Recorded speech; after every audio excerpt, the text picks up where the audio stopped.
Moms kitchen ল্যাবে আপনাদের সবাইকে স্বাগত। আজ আপনাদের সাথে শেয়ার করব গ্রাম বাংলার হারিয়ে যাওয়া সাবেকি একটি রান্না। ঠাকুমা দিদিমারা বলতেন যে প্রত্যেক মরশুমে যে বিভিন্ন ধরনের শাকসবজি পাওয়া যায় তা আমাদের শরীর স্বাস্থ্যের জন্য ভীষণ উপযোগী, আর সেগুলো প্রত্যেকটি আমাদের প্রত্যেক মরশুমে খাওয়া খুব জরুরি। সেই সাবেকি আনাকে বজায় রেখে আজ আপনাদের সাথে শেয়ার করলাম ওলডাটা চিংড়ি। তবে চলুন কথা না বাড়িয়ে শুরু করা যাক আজকের রেসিপি। এর জন্য প্রথমে একটা কড়াই গ্যাস ওভেনে বসিয়ে তাতে 2 চামচ মতন সর্ষের তেল দিয়ে দিতে হবে। তেল গরম হলে তাতে কালো জিরে ফোড়ন দিয়ে দিতে হবে। তারপর একটা বড় সাইজের পেঁয়াজ কুচি ওতে দিয়ে দিতে হবে। পেঁয়াজ মোটামুটি রং পরিবর্তন হওয়া অবধি ভাজতে হবে। দেখুন পেঁয়াজের রং পরিবর্তন হয়ে গেছে। এবার 1 চামচ মতন থেতো করা রসুন ওতে দিয়ে দিতে হবে। রসুনের কাঁচা গন্ধ চলে যাওয়া অবধি ভাজতে হবে। তবে খেয়াল রাখবেন রসুনের রং যেন পরিবর্তন না হয়। রসুনের রং ব্রাউন হয়ে গেলে কিন্তু তরকারির স্বাদ বদলে যাবে। মোটামুটি মিনিট খানেক নাড়াচাড়া করলেই ভাজা হয়ে যাবে। এবার এতে খোসা ছাড়িয়ে সরু সরু করে কেটে নেওয়া ওল ডাঁটাগুলো ধীরে ধীরে দিয়ে দিতে হবে। তারপর পেঁয়াজের সাথে খুব ভালোভাবে ভেজে নিতে হবে। এই পর্যায়ে কিন্তু লবণ দেবেন না, কারণ কিছুক্ষণ পরে ওল ডাঁটার পরিমাণ কমে যাবে, তখন পরিমাণ বুঝে লবণ দেবেন। এরপর ঢাকনা চাপা দিয়ে মিনিট 5 রেখে দিতে হবে।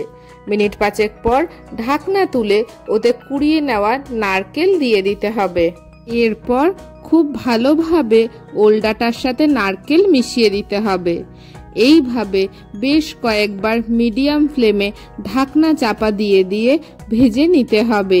কোনো আলাদা করে জল দেওয়ার প্রয়োজন নেই। ওল ডাঁটা থেকে যে পরিমাণ জল বেরোবে তাতেই ওল ডাঁটা সিদ্ধ হবে। এইভাবে মোটামুটি মিনিট 10 রান্না করার পর দেখবেন ওল ডাঁটার রং পরিবর্তন হয়েছে আর ওল ডাঁটাও পরিমাণে কমে গেছে, মানে ওল ডাঁটা মজে গেছে। এবার এতে স্বাদ মতন লবণ আর পরিমাণ মতন হলুদ দিয়ে দিতে হবে। এরপর এতে 1 চামচ কাশ্মীরি লঙ্কা বাটা, 2 চামচ সর্ষে বাটা আর ভেজে নেওয়া চিংড়ি মাছ দিয়ে দিতে হবে। তবে কাশ্মীরি লঙ্কা বাটাটা অপশনাল, এতে রং খুব সুন্দর হয়, তবে একটুও ঝাল হয় না। এরপর খুব ভালোভাবে মিশিয়ে দিতে হবে। এই সময় গ্যাসের ফ্লেম মিডিয়াম রাখবেন। এইভাবে মিনিট 4-5 কষিয়ে নিয়ে এতে অল্প পরিমাণে ফুটন্ত গরম জল দিয়ে দেবেন। এরপর ঝাল অনুযায়ী কাঁচা লঙ্কা বাটা দিয়ে ভালো করে মিশিয়ে দেবেন। পরে কাঁচা লঙ্কা বাটা দিলে লঙ্কার সুন্দর একটা ঘ্রাণ আসে, এতে স্বাদ খুব ভালো হয়। এইভাবে মিশিয়ে ঢাকনা চাপা দিয়ে লো হিটে মিনিট 5-7 রেখে দিতে হবে। এর ফলে ওল ডাঁটার সাথে চিংড়ি মাছ আর সমস্ত মশলা মিশে খুব সুন্দর একটা স্বাদ হবে। দেখবেন সমস্ত জল টেনেও যাবে। মিনিট 5-7 পর ঢাকনা তুললে যখন দেখবেন সমস্ত জল শুকিয়ে গেছে, ওল ডাঁটা দিয়ে তেল ছাড়ছে, তখন এতে স্বাদ মতন চিনি দিয়ে দেবেন। এতে কিন্তু মিষ্টি হবে না, তবে লবণ ঝালের একটা সুন্দর ব্যালেন্স হবে। হালকা হাতে মিশিয়ে নিলেই তৈরি হয়ে গেল চিংড়ি মাছ দিয়ে ওল ডাঁটার তরকারি বা ওল ডাঁটা চিংড়ি। এরপর একটা সার্ভিং প্লেটে নামিয়ে গরম গরম ভাতের সাথে লাঞ্চে পরিবেশন করুন।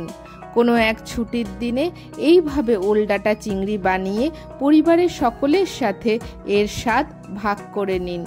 আজকের রেসিপিটি আপনাদের কেমন লাগলো অবশ্যই কমেন্টে জানাবেন। এরকম নিত্য নতুন নানান স্বাদের সন্ধান পেতে অবশ্যই মমস কিচেন ল্যাবের সাথে থাকুন। আজকের মতন আসি, দেখা হচ্ছে খুব তাড়াতাড়ি নতুন কোনো রেসিপির সাথে।